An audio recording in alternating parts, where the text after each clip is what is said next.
The principle of electric motors, which I never understood until I graduated, turned out to be so simple. If my teacher had taught me this, I would have gotten into Harvard. When we bring in two magnets, they will have an interaction force, that is, opposite poles attract and same poles repel.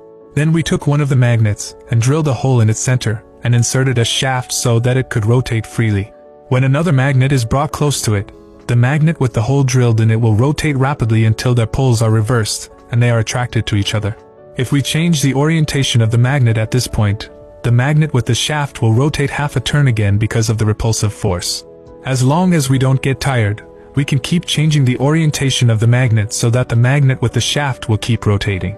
Next we get a bolt, wrap a few turns of insulated wire around it, connect the ends of the wire to a power source, and the bolt becomes an electromagnet. The same phenomenon of opposites attracting and same poles repelling occurs when we bring the previous magnets close together. If we exchange the positive and negative poles of the power supply, the polarity of the electromagnet will flip accordingly. But it is too much trouble to repeatedly exchange the power supply, then we will try to switch the connection of the wire. The same can be realized N-pole and S-pole switching. We also drill a hole in the center of the bolt and insert a shaft. Then energize the coil and the bolt will rotate half a turn because of the magnet interaction force.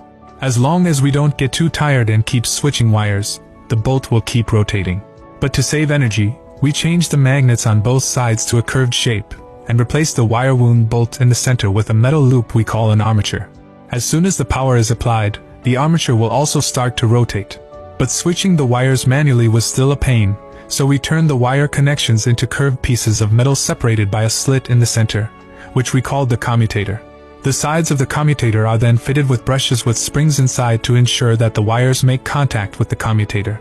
When the brushes are energized, the armature begins to rotate and the brushes switch contact points as they pass through the gap. Since there are two brushes switching on both sides at the same time, if the current in the armature flowed in this direction before switching, the direction of the current will be reversed after the brushes switch the contact points. This means that the polarity of the solenoid is constantly switching to keep the armature rotating continuously, just as we would switch wires manually, which makes it much easier for us.